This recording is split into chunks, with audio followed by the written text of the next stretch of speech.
नमस्कार दोस्तों, मैं हूं रामेंद्र सिंह चौहान। अमूमन बहुजन समाज पार्टी उपचुनाव से परहेज रखती है, यानी उपचुनाव से परहेज रखने वाली बहुजन समाज पार्टी की अपनी एक अलग रणनीति होती है। लेकिन 2024 के लोकसभा चुनाव में पूरी तरह से सुपड़ा साफ होने के बाद अब बहुजन समाज पार्टी यानी मायावती ने अपनी रणनीति में बड़ा बदलाव किया है। जी हाँ, बहुजन समाज पार्टी की मुखिया यानी मायावती अब उत्तर प्रदेश के उपचुनाव में पूरी दमखम से मैदान में उतरेंगी।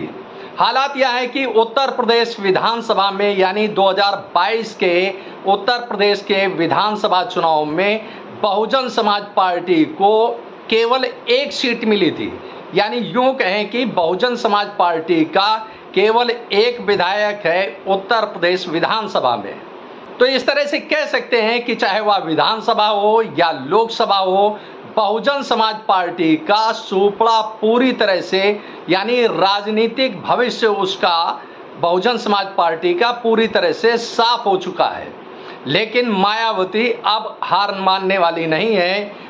यह वही मायावती है, यानी बहुजन समाज पार्टी उत्तर प्रदेश की बहुजन समाज पार्टी वही है जिसने 2007 के विधानसभा चुनाव में करीब 31% मत हासिल करके विधानसभा में 206 सीटें हासिल करके अपनी बहुमत की सरकार बनाई थी और मुख्यमंत्री बनी थी बहुजन समाज पार्टी की मुखिया मायावती।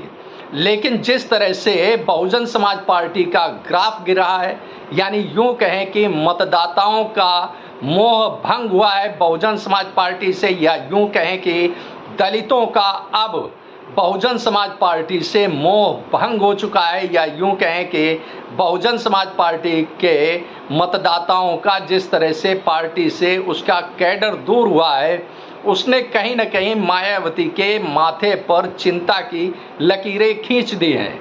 अब उत्तर प्रदेश की 10 सीटों पर यानी उत्तर प्रदेश विधानसभा की 10 सीटों पर उपचुनाव होने हैं। इनमें कानपुर सहित पूरे प्रदेश की सीटें हैं, 10 सीटें हैं।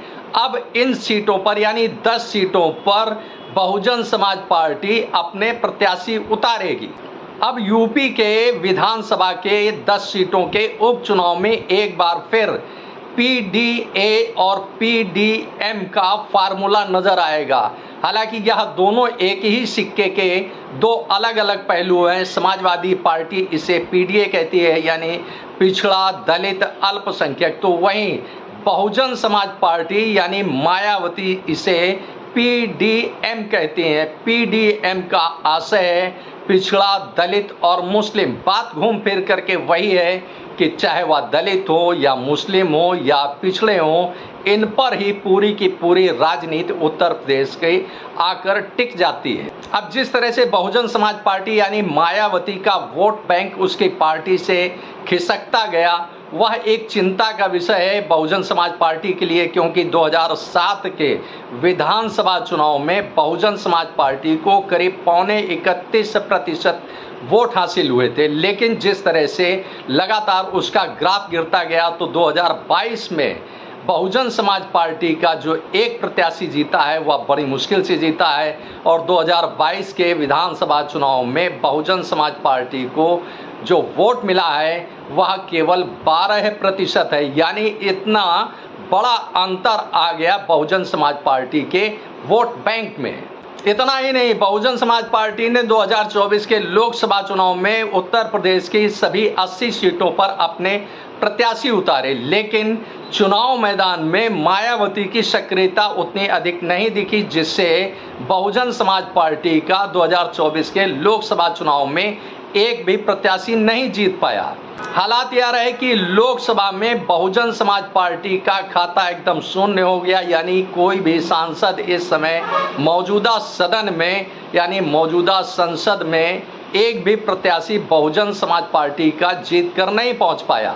अब इस करारी पराजय से निपटने के लिए, करारी हार से निपटने के लिए बहुजन समाज पार्टी यानी मायावती ने अपनी सोशल इंजीनियरिंग का फार्मूला छोड़ करके एक नई रणनीति अपनाई है, और इस नई रणनीति के तहत पीडीएम का फार्मूला अपनाया है, यानी पिछड़ा, दलित और मुस्लिम वोट बैंक के सहारे मायावती एक बार फिर अपनी पार्टी बहुजन समाज पार्टी को ऑक्सीजन देने की तैयारी में है।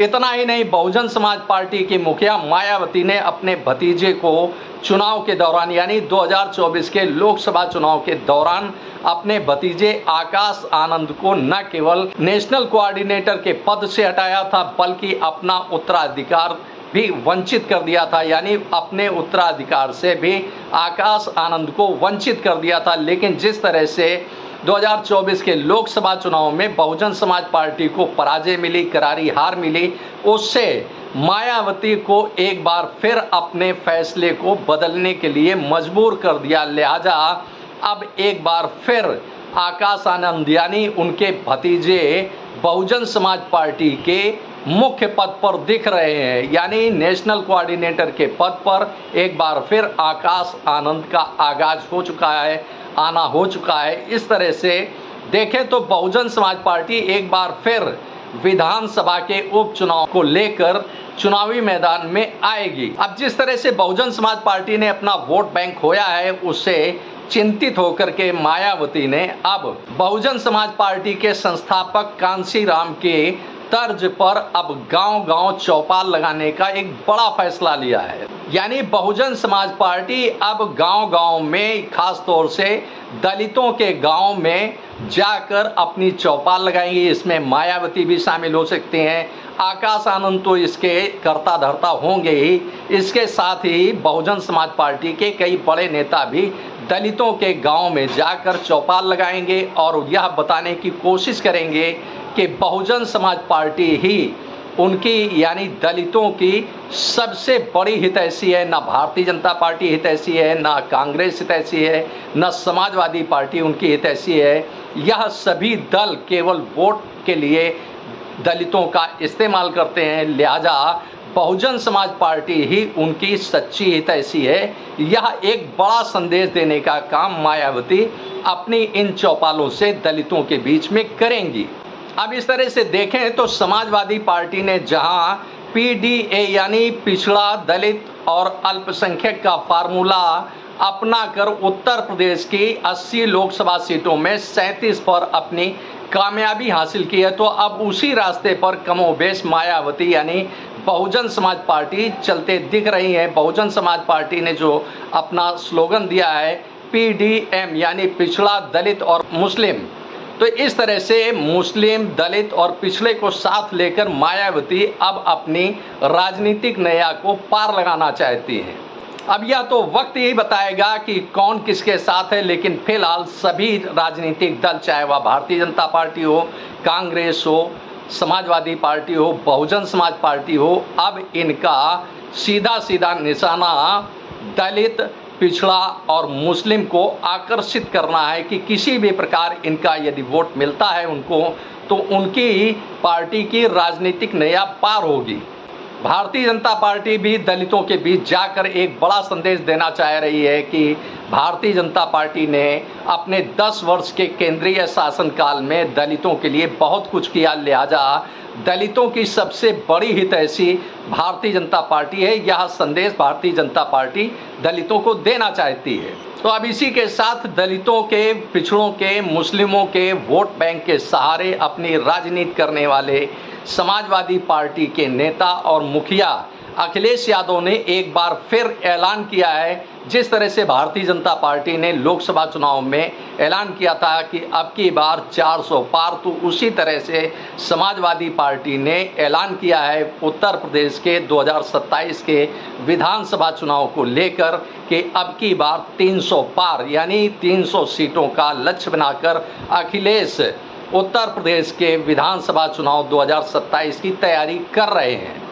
अब यह वक्त बताएगा, आने वाला समय बताएगा, 2027 का विधानसभा चुनाव बताएगा कि दलित किसके साथ हैं, मुस्लिम किसके साथ हैं और पिछड़ा वर्ग किसके साथ है। यह तो विधानसभा चुनाव बताएगा। लेकिन फिलहाल चाहे वह भारतीय जनता पार्टी हो, चाहे मायावती हो यानी बहुजन समाज पार्टी हो, चाहे अखिलेश यादव हो यानी समाजवादी पार्टी हो, यह सभी पीडीएम पीडीए पर अपने डोरे डालते नजर आ रहे हैं। पीडीए पीडीएम का मतलब पिछड़ा, दलित और अल्पसंख्यक यानी मुसलमान, इन सभी का वोट बैंक पाने के लिए सभी दल अपनी जोर आजमाइश कर रहे हैं। अब इस जोर आजमाइश में विजेता कौन होगा, या तो 2027 के विधानसभा चुनाव बताएंगे और इसके पहले उत्तर प्रदेश की 10 सीटों पर होने वाले उपचुनाव बताएंगे कि कौन किसके साथ है। इसी के साथ एक बड़ा संदेश और भी दिख रहा है कि भारतीय जनता पार्टी हाईकमान ने जिस तरह से लोकसभा चुनाव के पहले बहुजन समाज पार्टी यानी मायावती को अपनी लाल लाल आंखें दिखाकर डराने की कोशिश की थी, तो उस कोशिश में बहुजन समाज पार्टी ने एक ऐसा दांव चला जिससे भारतीय जनता पार्टी को दिन में तारे नजर आने लगे। भारतीय जनता पार्टी को उत्तर प्रदेश की 80 लोकसभा सीटों में से केवल 33 लोकसभा की सीटें मिली, यानी 33 सांसद ही भारतीय जनता पार्टी के चुनकर जा पाए हैं। लेकिन अब ऐसा नहीं है। 2027 के विधानसभा चुनाव में और इसके पहले उत्तर प्रदेश की 10 सीटों के विधानसभा के उपचुनाव में बहुजन समाज पार्टी एक बार फिर अपने तीखे तेवर लेकर मैदान में दिखने वाली है। ऐसा संदेश मायावती की ओर से यानी बहुजन समाज पार्टी की ओर से मिल रहा है। आपने इस वीडियो को देखा, आपको यह वीडियो कैसा लगा कमेंट बॉक्स में हमें अवश्य बताएं। वीडियो को शेयर करें। यदि आप हमारे चैनल पर नए हैं तो हमारे चैनल को सब्सक्राइब करें, जिससे हमारे आने वाले वीडियो, आने वाले नोटिफिकेशन आपको मिल सकें। दोस्तों, वीडियो को लाइक करना ना भूलें। आप लाइक करते हैं तो हमारा प्रोत्साहन होता है, हमारा मोटिवेशन होता है। आपने वीडियो को देखा, आपका बहुत बहुत धन्यवाद। Thank you. जय हिंद, जय भारत।